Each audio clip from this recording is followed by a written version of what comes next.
Nous sommes aux États-Unis, à l'est de la Californie. Ici se trouve l'une des zones les plus chaudes et les plus arides de la planète.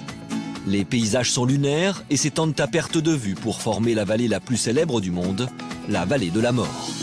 Chaque année, des millions de curieux viennent à la découverte de cet ancien paradis des chercheurs d'or. Mais depuis près de 60 ans, un étrange phénomène se répète et attire les géologues du monde entier. Le cas est unique et à peine croyable. Certains rochers se déplaceraient tout seuls. Comment des pierres pouvant peser jusqu'à 700 kg peuvent-elles parcourir des centaines de mètres? Pourtant, comme on le constate sur ces images, d'énormes traces attestent de leur déplacement. Fantômes, tremblements de terre ou même complot de la CIA, les thèses les plus folles circulent alors à ce sujet, d'autant que les scientifiques sont formels. Les rochers bougent sans aucune intervention humaine ou animale. C'est un véritable challenge pour les scientifiques. Nous prenons ce phénomène très au sérieux. Nous avons lancé un programme de recherche et nous avons même fait installer des caméras à différents endroits, car nous voulons vraiment comprendre ce qui se passe. Malgré des centaines de tentatives d'enregistrement, personne n'a encore réussi à filmer ou même à observer l'un de ces mystérieux déplacements. Les géologues envisagent d'autres hypothèses. Les rochers pourraient-ils être poussés par des vents violents? En 1998, une équipe de chercheurs décide de répertorier tous les déplacements survenus dans l'année sur une centaine de pierres. Pour réaliser cette étude, nous avons localisé chaque pierre avec un GPS. On notait précisément leur position et ensuite, au laboratoire, nous avons rentré toutes ces données sur un ordinateur. Nous avons ainsi pu constater les différents déplacements. Mais le résultat est sans appel. Impossible que le vent soit responsable de ces étranges migrations, puisqu'aucune de ces pierres ne se déplace dans la même direction. Parfois même, leurs trajectoires se croisent. Paula Messina n'abandonne pas pour autant. Elle évoque la possibilité de mini-tornades qui provoqueraient des vibrations dans le sol. Puis il sera question de pluies torrentielles ou même de plaques de glace sur lesquelles les rochers pourraient glisser. Mais aucun événement météorologique ne coïncide avec les différents déplacements. Et dans tous les cas de figure, comment expliquer la présence de ces sillons creusés dans le sol? Aujourd'hui, nous n'avons aucune explication. Mais j'espère vraiment que nous trouverons une raison scientifique à tout cela. D'un autre côté, le jour où l'on pourra l'expliquer, cela ne fera plus rêver.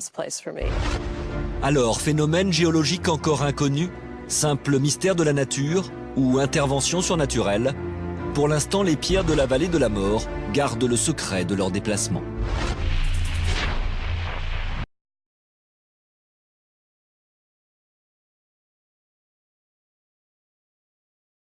La vallée la plus célèbre du monde, la vallée de la mort. Chaque année, des millions de curieux viennent à la découverte de cet ancien paradis des chercheurs d'or. Mais depuis près de 60 ans, un étrange phénomène se répète et attire les géologues du monde entier. Le cas est unique et à peine croyable. Certains rochers se déplaceraient tout seuls.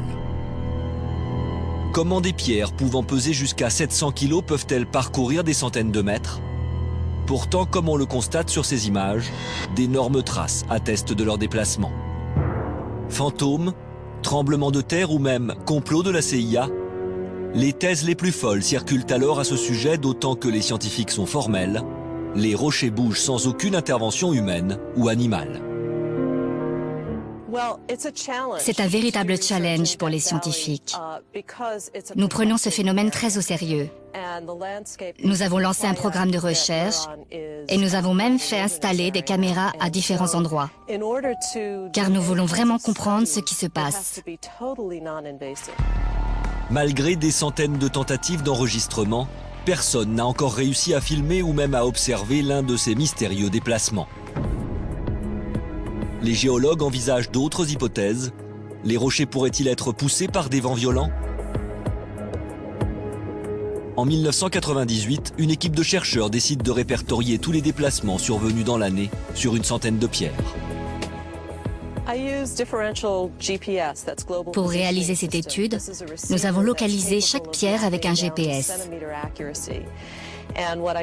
On notait précisément leur position et ensuite, au laboratoire, nous avons rentré toutes ces données sur un ordinateur. Nous avons ainsi pu constater les différents déplacements. Mais le résultat est sans appel. Impossible que le vent soit responsable de ces étranges migrations, puisqu'aucune de ces pierres ne se déplace dans la même direction. Parfois même, leurs trajectoires se croisent. Paula Messina n'abandonne pas pour autant. Elle évoque la possibilité de mini-tornades qui provoqueraient des vibrations dans le sol. Puis il sera question de pluies torrentielles ou même de plaques de glace sur lesquelles les rochers pourraient glisser. Mais aucun événement météorologique ne coïncide avec les différents déplacements. Et dans tous les cas de figure, comment expliquer la présence de ces sillons creusés dans le sol? Aujourd'hui, nous n'avons aucune explication. Mais j'espère vraiment que nous trouverons une raison scientifique à tout cela. D'un autre côté, le jour où l'on pourra l'expliquer, cela ne fera plus rêver. Alors, phénomène géologique encore inconnu, simple mystère de la nature ou intervention surnaturelle? Pour l'instant, les pierres de la vallée de la mort gardent le secret de leur déplacement.